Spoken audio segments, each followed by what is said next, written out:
this is theory from my perspective, teaching from a kinesthetic learning perspective, not teaching from a visual perspective. It's about how it feels, not what you see.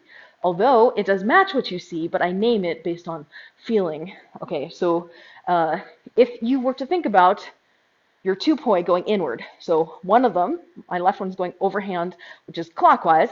My right one is going overhand, which is anti-clockwise. At the top of the turn, they both come in. If you were to put your two hands together, this is what you call a butterfly in overhand or overhand opposite. So I call this overhand opposite or inward. Now, if I take one of the poi and I flip it and I face the side plane, turning 90 degrees, you'll notice my left poi is an overhand, my right poi is an underhand.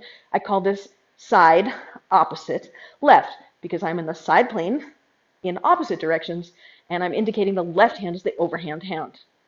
If I then turn another 90 degrees away from the front, you will now notice my poi are going outward at the top of the turn. They're both in underhand. My left poi is going, even though it looks clockwise to you, it's anti-clockwise to me. My right poi, even though it looks anti-clockwise to you, is clockwise to me. At the top, they're both going outward.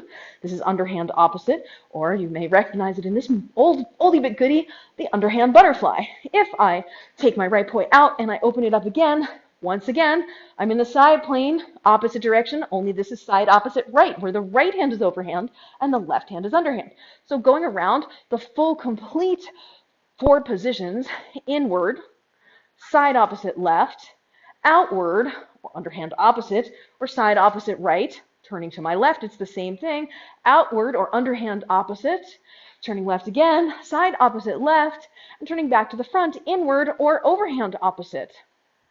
Now, I know some people like to call this the wheel plane. I like to call it the side plane because I think that's more intuitive, especially since back in the old days, this was the wheel of death, and this, in my opinion, looks way more like a wheel than this does. Your mileage may vary. Like I said, my naming conventions are based on how it feels and what you're actually relating to in your kinesthetic, not necessarily what you're seeing. Even though I think it makes sense from a visual perspective as well. I would call that the opposite direction matrix, right? Side opposite left, inward, side opposite right, outward.